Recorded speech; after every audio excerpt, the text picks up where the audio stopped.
So what does it cost to live in Bansko, Bulgaria as traveling digital nomad couple? So today we're going to be breaking down some of our costs, like our accommodations, how much we spend on groceries, dining out, some of the experiences that we do, as well as some of our fixed costs as well, like our travel insurance and our mobile phone plan.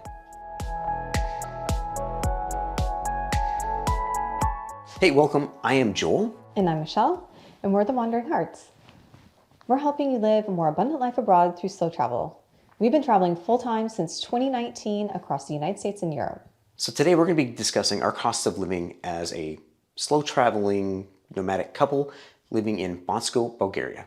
So Bansko has actually turned out to be one of our favorite places to visit as a nomad couple. And in fact, we actually spent the last 2 summers living in Bansko. There's a really great digital nomad community there. There's tons of restaurants. It's really walkable, affordable accommodations, beautiful views of the mountains, and there's plenty of outdoor activities to do during the summer. Be sure to stick around to the end of the video because then we'll be comparing our costs both from the summer of 2022 and this last summer in 2023. And if you're interested in learning a little bit more about Bansko, well, you're in luck. We have quite a few videos on our YouTube channel that you can check out, as well as some articles over on our website, wanderinghearts.com. You don't have to worry about taking any notes because we'll have a link in the description where you can actually find this full article and read the whole thing on our website. So let's start with some of our fixed costs we have as slow travelers. One quick note is that all the numbers we're going to give you are actually an average of the 3 months that we spent in Bansko, Bulgaria. So let's start with travel medical insurance, which we know is a big one for a lot of people when they're traveling. We both carry Nomad insurance from Safety Wing while traveling outside of the United States. The Nomad insurance provides travel coverage plus medical benefits worldwide. And you can learn more about that on this channel or over on our website. So the Nomad insurance from Safety Wing costs us $136 a month, and that's because we're over 40. Yeah, and that's for the both of us too. Yeah. One quick note here is that the cost for our age group has increased to $146 a month since our time in Bulgaria. And if you're younger than 40, then you're in luck because it's actually going to cost you about $45 a month per person. Next up, let's talk about our mobile phone service. Now, we still actually keep our mobile phone service from our US-based provider. And the main reason is because it's got really, really good international travel coverage, which means that when we land somewhere, it just works automatically, which is super convenient. And as an added bonus, it actually comes with Netflix, Apple, and even Hulu now as well. So one option that we have available to us, of course, is we could always get local SIM cards everywhere we go, or even do like eSIMs where you get digital data as well. So we're actually using T-Mobile as our mobile phone service, and we're actually on the Magenta Plus plan. Now, since I'm a military veteran, I also get a discount, which is really nice. I think it's also extended out to other first responders as well. So if you're in that category, definitely ask T-Mobile about that if you're using their services. Now, our coverage also includes free Wi-Fi calling back to the United States from wherever we are, which is really convenient. It gives us international texting and is also 5 gigs of high-speed internet per month as well. Now, in case we go over the 5 gigs per month, which actually happened to me our last month in Bulgaria, it will slow down to 3 gig speeds, which by modern standards feels really, it feels like dial-up. I know it's not, but it feels like it's so slow.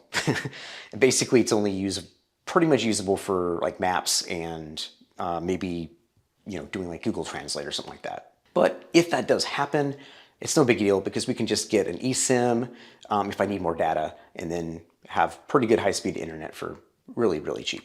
Generally speaking, our service runs us about $112 total for the 2 of us.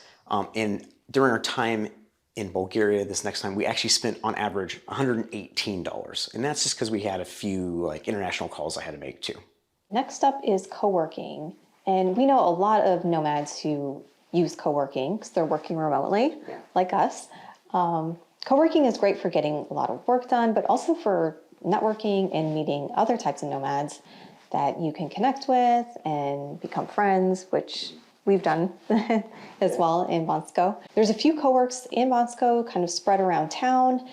That's another reason Bansko has become such a a hub for nomads and slow travelers and expats. We generally don't spend a lot of time in co-works, but if you're interested in joining one while you're in Bansko, you can expect to pay between $110 and $150 per month per person. So on our latest visit to Bansko, we decided not to join a co-work, and that was because our apartment accommodations were pretty nice and pretty roomy for us to work there. So our costs on that were actually zero. So now let's talk about some transportation costs. Now, generally speaking, getting down from Sofia to Bansko is actually super easy. There's a lot of different ways you can get there, but the way we usually like to go is by bus, because you can get bus tickets for about $11 US per person each way. Once in Bansko, we don't usually do a lot of transportation inside the city itself, because we just really prefer to walk everywhere we go. But occasionally we'll take a taxi or something like that, like when we get from the bus station to our accommodations, because it's just easier than carrying all of our stuff everywhere. And for something like that, or even a taxi across town, you can expect to pay about 10 leva, or about $6 US. So in total, we actually averaged about $35 a month. So how much did we spend dining out in Bansko? So Bansko has a ton of really good restaurants, or at least in our opinion. Very tasty. And they're also really affordable. And it seemed like we averaged about 20 meals a month during our stay in Bansko. So our dining out totals include adult beverages, and we usually have wine or beer with our meals. We also found that tipping in Bulgaria is not expected, but it is something nice to do. So we usually tip anywhere from 5 to 10%.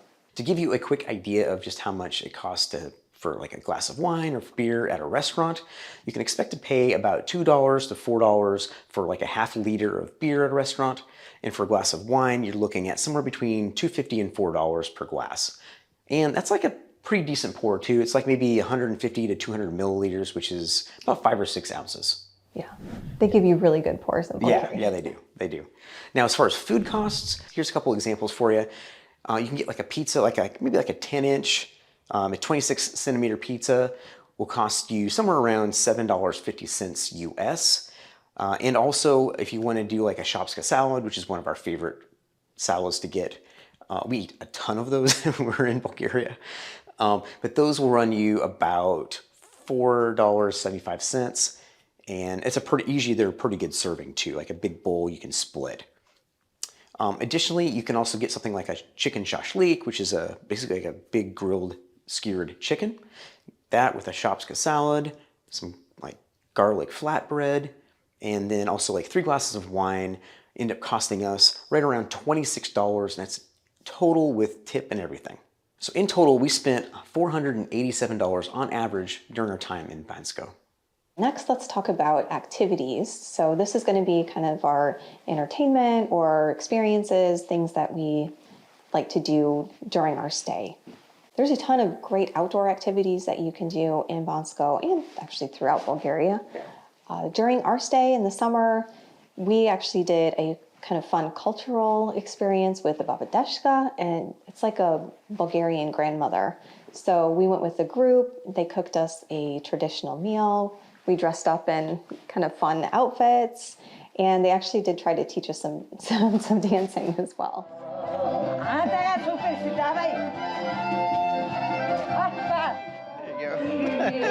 Oops, sorry. Yeah, that was made better after a couple rounds of rakia, so that helped.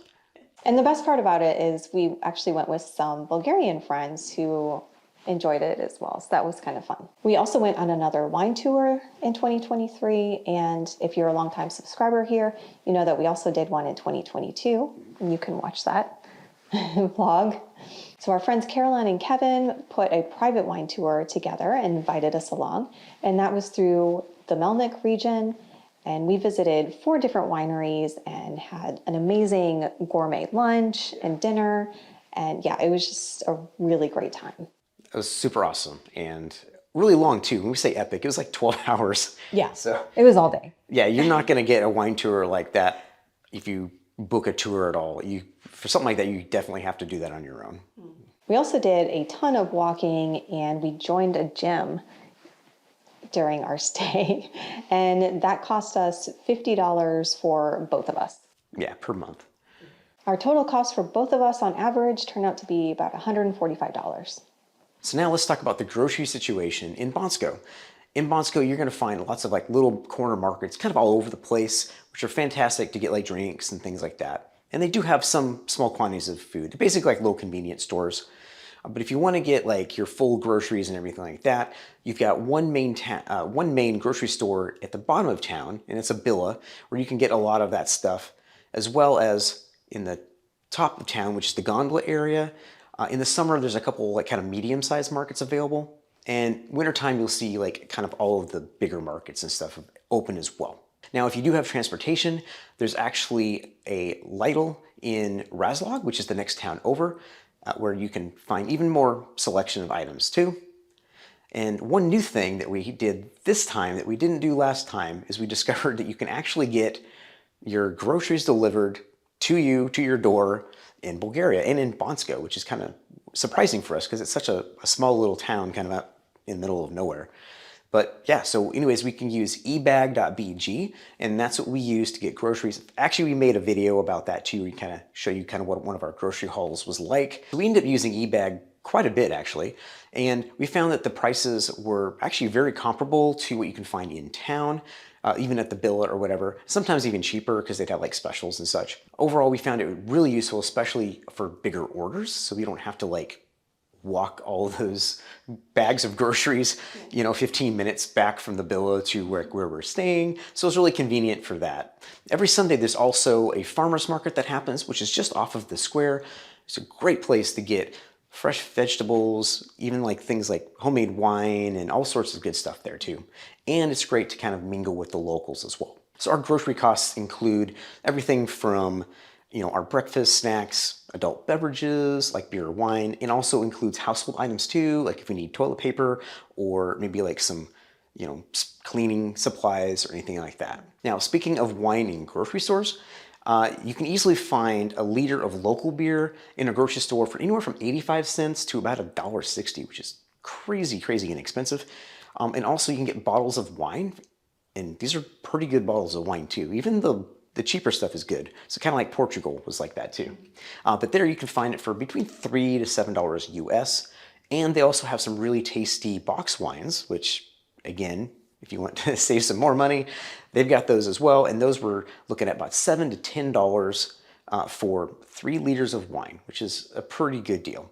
In total, we spent $474 on average during our time in Bansko. Next up, we are going to talk about accommodations, and we know this is a big one for most people. So since Bansko is a ski town, high season is obviously going to be during the winter, and then low-ish season is in the summer. So prices can fluctuate quite a bit. Now the great news is that you can find affordable accommodations in Bansko pretty much year-round, with the one exception being in the wintertime, where you can see prices pretty much triple. We stayed at a co-living, co-work on the edge of town in Bansko, and we really loved our time there and really enjoy it.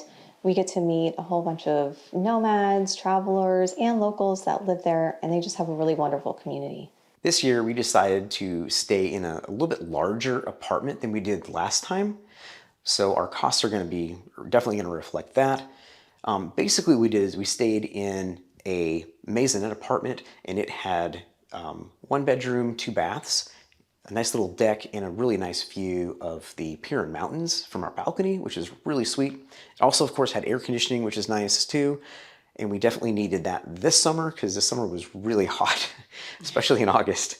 So we ended up running the air conditioner a little bit too, which also affected the cost of our accommodations a little bit too. Now, if you're interested, we actually have video tours of both of our stays at the co-living that we stayed at, and you can check those out here on our channel as well.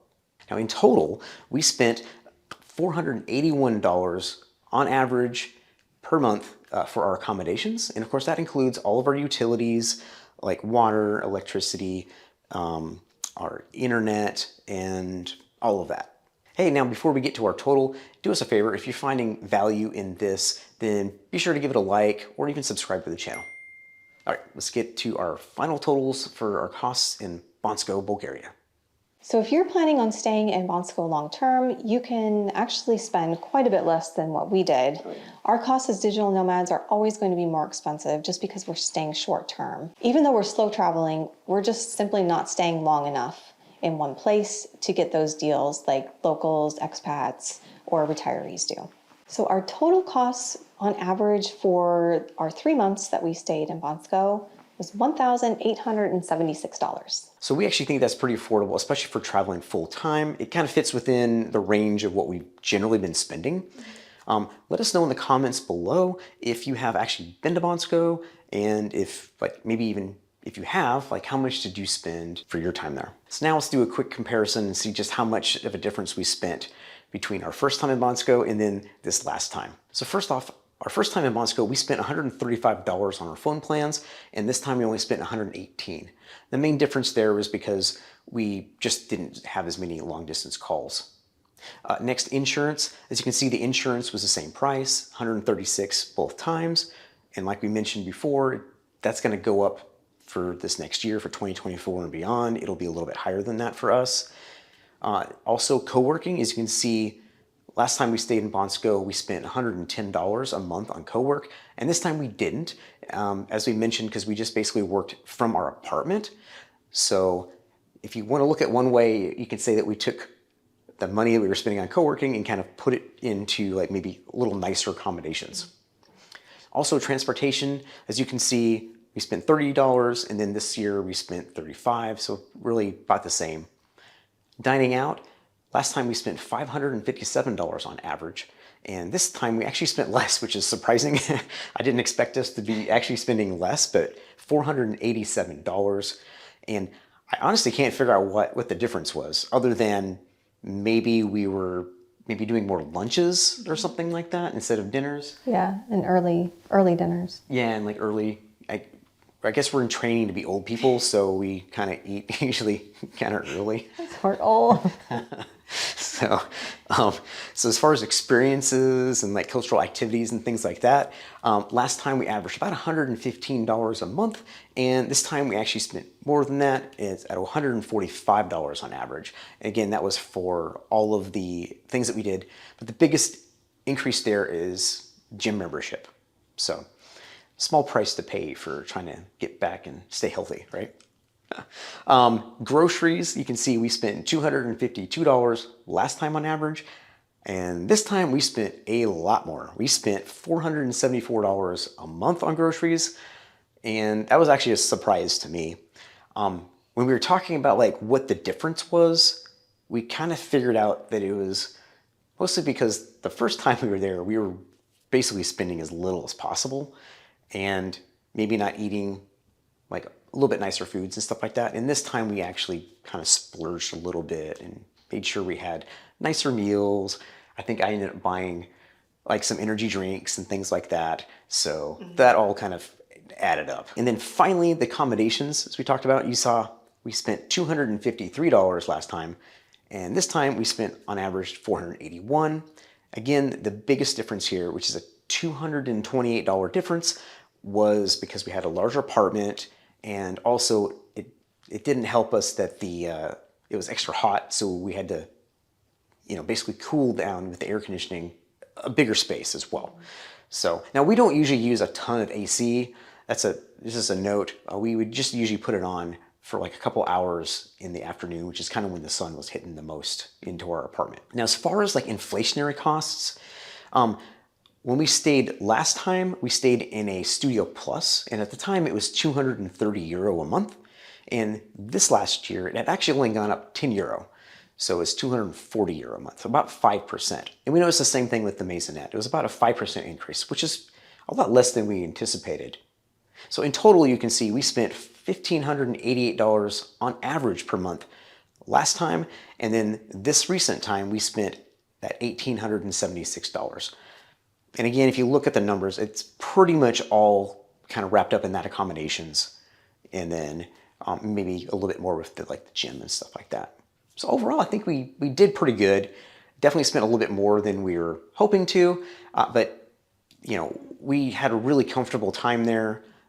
We weren't wanting for anything, and I mean, it's just really nice to be able to like go to a cafe and sit on the street, enjoy the sun and watch people walk by. That whole kind of like European vibe, which is what we really, really like a lot. Yeah. And it kind of goes into what we have been averaging though. Staying in Europe, it seems like we have been averaging around 1,800 a month for both of us. So I think that's actually really good. Right. And again, this is all of our like travel stuff too, like our travel insurance and all those things all add up into here. So you can definitely spend a lot more or even a lot less than we did, especially on dining out. So finally, there's other costs that we're not including, like if we have to replace a pair of pants or a shirt, buy makeup. So those things are pretty specific to, a different situation. So it's all about kind of how you want to, have your lifestyle set up. So we hope this gives you a good idea of how affordable Bulgaria can be, especially when you compare it to like the United States, Canada, or the UK. Bansko offers a really great quality of life, especially if you're on a little bit of a tighter budget as well. And it's no wonder so many digital nomads, slow travelers, and even like expats spend a lot of time here. If this was helpful, then be sure to give it a like or even subscribe to our channel. And if you're interested in learning how to live a more abundant life through slow travel, then we invite you to head over to our website, wanderinghartz.com, or you can even sign up for our newsletter. Happy wandering! Happy wandering!